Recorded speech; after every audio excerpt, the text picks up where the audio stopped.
నమస్తే, మనతో పాటు ఉన్నారు powerful motivational speaker life coach Madhavi గారు. ఈరోజు వారితో మాట్లాడి ఒక సెన్సిటివ్ టాపిక్ గురించి ఈరోజు ఆవిడతో మాట్లాడబోతున్నాము. అది ఏంటి అనేది ఇప్పుడు మీకే చెప్తాను. నమస్తే మాధవి గారు. నమస్తే మహేశ్వరి గారు. మాధవి గారు, సెన్సిటివ్ అనేసి అన్నాను ఎందుకనంటే రిలేషన్ అన్నది ఒక బ్రదర్ సిస్టర్, ఫాదర్ డాటర్, వీళ్ళ మధ్య ఎలా ఉంటుంది అంటే ఒక అన్నే తీసుకోండి, తండ్రి తర్వాత తండ్రి లాంటి వాడు అని అంటారు. అదే తండ్రి అయితే మొత్తం అంతా ఇంకా అమ్మాయికి ఒక రోల్ మోడలు, హీరో, తనని మొత్తం ప్రొటెక్ట్ చేసే ఒక క్యారెక్టర్ అనేసి మన నుంచి కూడా మన పూర్వీకులు ఎప్పటి నుంచో ఉన్నటువంటి ఒక నమ్మకం.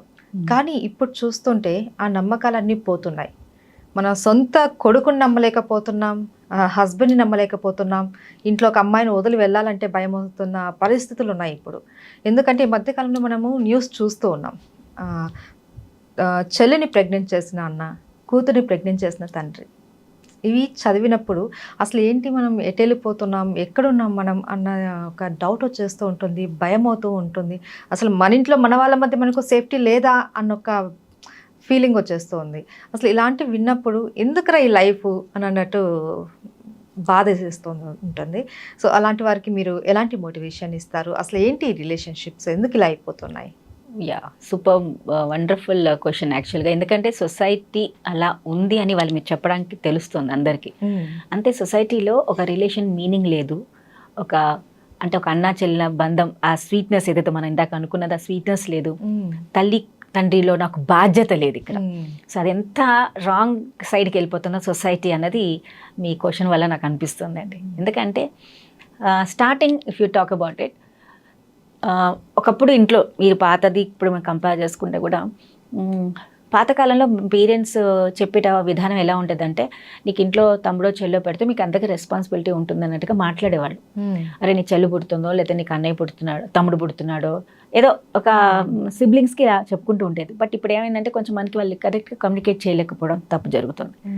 అయితే విత్ ద టైమ్ ఆఫ్ పుట్టినప్పుడు ఫస్ట్ చైల్డ్ అయిపోయింది, సెకండ్ చైల్డ్ అప్పుడు సెకండ్ చైల్డ్ బాధ్యత ఏంటి అంటే, యాజ్ అ పేరెంట్గా నా బాధ్యతేనా ఇది కాకుండా మీ సిబ్లింగ్కి చెప్పండి, వాళ్ళ సిబ్లింగ్ మీ ఫస్ట్ సన్ డాటర్ చైల్డ్కి, అరే ఇది నీకు ఇప్పుడు నేను కన్సీవ్ అయ్యాను, నా కడుపులో బేబీ ఉంది కదా, ఈ బేబీకి నువ్వే అన్నవో అక్కవో, సో నేనే కాదు ఇక్కడ, నువ్వు కూడా రెస్పాన్సిబిలిటీ తీసుకోవాలి, నువ్వు కూడా బాగా ప్రేమగా చూసుకోవాలని చెప్పాలి.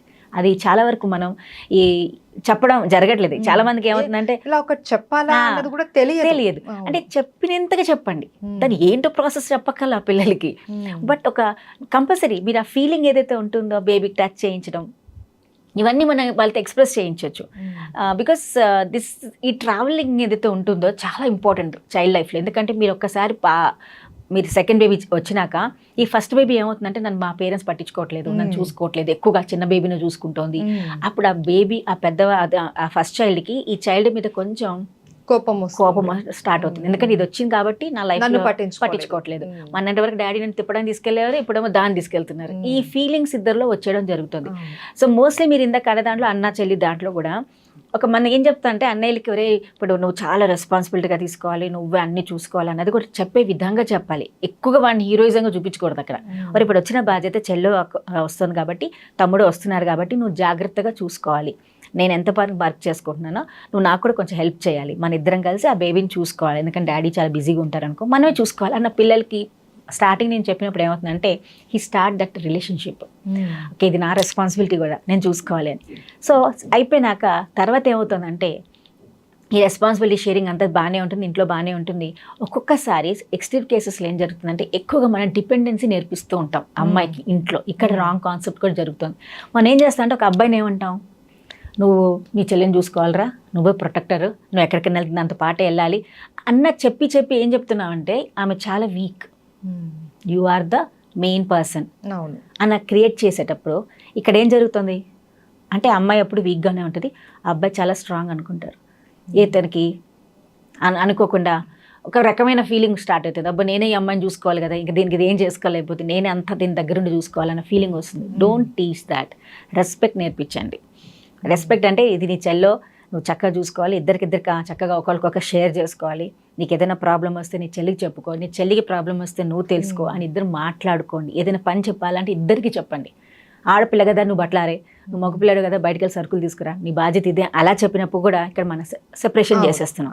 అప్పుడు ఏమవుతుంది, కంపల్సరీ ఇతను డామినేషన్ క్యారెక్టర్ ఫామ్ చేసేస్తున్నాం మనం ఇక్కడ. ఇప్పుడు నెక్స్ట్ టైం ఏమవుతుంది, మీరు ఎప్పుడైనా మీరు అన్నట్టు వర్కింగ్ వెళ్ళిపోతూ ఉంటారు, ఇంక ఇంట్లో వీళ్ళే ఉంటారు కదా ఇంట్లో, ఇంక వీళ్ళు ఇంట్లో ఉండి ఏం చేస్తూ ఉంటారు, ఒకరికొకరికే ఉంటారు సహాయం, ఎవరు ఉంటారు ఇంకా. ఎందుకంటే దానికి అన్నిటికీ నువ్వు చెల్లిని చూసుకోవాలరా, ఇంట్లోనే ఉండాలి అలా అనేవరకు వీడికి ఒక రకంగా ఎక్కువ బాధ్యతగా ఫీల్ అయిపోతూ ఉంటారు. అనేవరకు ఏమవుతుంది, ఇక్కడ వీళ్ళ పిల్లలు ఏం చేస్తున్నారు, ఏం చూస్తున్నారు. చాలా వరకు పిల్లలు మీడియాలో చాలా వరకు రకరకాల ప్రోగ్రామ్స్ చూసుకుంటారు, టీవీలో మధ్య మనం సీరియల్స్ చూడండి ఎలా ఉంటున్నాయి, అసలు ఒక రిలేషన్షిప్ మీనింగ్సే ఉండవు, ఏవో చూపిస్తూ ఉంటారు. సో అలాంటప్పుడు మనం ఎలాంటి ఎగ్జాంపుల్స్ పిల్లలకి ఇస్తున్నాం, మనం మాట్లాడే విధానం ఎలా ఉంటుంది, అది కూడా చాలా వరకు మనం సీరియల్స్ చూస్తూ కూర్చుంటాం. పేరెంట్స్ చాలా మంది చూసుకుంటూ ఉంటారు, ఆ సీరియల్స్ రాంగ్ రిలేషన్స్ గురించి మాట్లాడుతూ ఉంటారు. అది మాట్లాడినప్పుడు పిల్లలు కూడా వింటూ ఉంటారు, కానీ మనం పట్టించుకోం. ఎందుకంటే మన పొద్దున వెళ్ళి ఆఫీస్కి వెళ్ళి ఇంటికి వస్తాం కాబట్టి ఏదో రిలాక్సేషన్ అవడానికి టీవీ పెట్టుకుంటాం. అక్కడ మాట్లాడే విధానం ఎలా ఉంటుంది, వాళ్ళు ఎలాంటి రిలేషన్షిప్ మాట్లాడుతున్నారు, కరెక్ట్గా మాట్లాడుతున్నారా లేదా, ఆ రాంగ్ థింగ్ కూడా మనం ఇన్పుట్ చేస్తున్నాం పిల్లలకి. వాడు ఏమనుకుంటాడంటే ఓకే ఇది ఇలా చేయాలి, నేను దీన్ని బాగా దాన్ని ఇలా చేయాలంటే నేను డామినేట్ చేయాల్సిందే. సో అమ్మ సపోర్ట్ చేస్తుంది, డాడీ టీవీ ఇలాంటి చాలా సపోర్ట్ చేసుకుంటున్నారు కాబట్టి మేము కూడా ఇలా చేయొచ్చు అన్న ఫీలింగ్ పిల్లల్లోకి తీసుకురావడం జరుగుతుంది. ఇంకోటి నెక్స్ట్ ఈజ్ మన పిల్లలకి ఎక్కువగా మనం ఫోన్స్ బాగా అలవాటు అయిపోయినాయి. ఇప్పుడు పిల్లలు ఒక రకంగా ఏమైపోయిందంటే వాళ్ళు ఒంటరిగా బతకడం వల్ల చాలా వరకు మైండ్ నిండా వాళ్ళకి రాంగ్ ఐడియాస్ ఎక్కువగా వచ్చేస్తున్నాయి. అంటే మంచి కంటే ఎక్కువగా చెడు ఆలోచనలు ఎక్కువ తెప్పించేస్తున్నాం. ఎందుకంటే వాళ్ళు చూసింది మీరు ఏ మూవీ చూడండి, ఫర్ ఎగ్జాంపుల్ సినిమాల్లోకి వెళ్ళినప్పుడు చిన్న పిల్లలు ప్రేమించుకున్నట్టు స్కూల్ లైఫ్లో నుంచి ఇద్దరు ఒకళ్ళు అర్థం ఏదో ప్రేమలో పడ్డారు, లెవెల్ లెటర్స్ రాసుకున్నారు. వాళ్ళకి ఏం క్లాసెస్ అండ్ 5th క్లాస్ పిల్లలు కూడా ప్రేమలను చూపించేసి వాళ్ళిద్దరు ఎదిగాక మంచి ఎక్కడో కలిసినట్టు మళ్ళీ వాళ్ళకి ఈ చిన్నప్పుడు లైఫ్ గుర్తు చేసుకుని అసలు చిన్నపిల్లప్పుడు వాళ్ళకి ఏం ఫీలింగ్స్ ఉంటాయి, మరి సినిమాలు పిల్లలకి ఇవే గుర్తుంటాయి.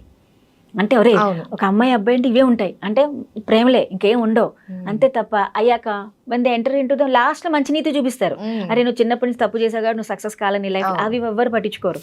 ఈ చిన్నప్పుడే కనెక్టివ్గా ఉంటుంది. అది ఎక్కడ చూపిస్తారు పిల్లలు, అది చూసాక ఇంట్లోనే చూపించగలుగుతారు. అంటే వాళ్ళకి ఇంట్లో దగ్గరగా ఈజీగా దొరికేది, వాళ్ళకి ఆ రిలేషన్ మీనింగ్స్ తెలియట్లేదు కదా, మనం చెప్పట్లేదు, ఆ బాధ్యత చూపించట్లేదు వాళ్ళకి. వాళ్ళిద్దరిని మనం డిస్క్రిమినేట్గా పెంచుతున్నాం. అమ్మాయి అంటే ఇలాగే ఉండాలి, అబ్బాయి ఇలాగే ఉండాలని పెంచుతున్నాం. దీన్ని తప్పు ఎక్కడ చేస్తున్నాం, సొసైటీయే చేస్తాం. Let them respect each other, ఒకరినొకరు రెస్పెక్ట్ చేసేటట్టుగా పెంచండి, ఇద్దరికి పనులు నేర్పండి, ఇద్దరిని ఒకరికొకరు బాధ్యత తీసుకున్నట్టుగా పెంచండి.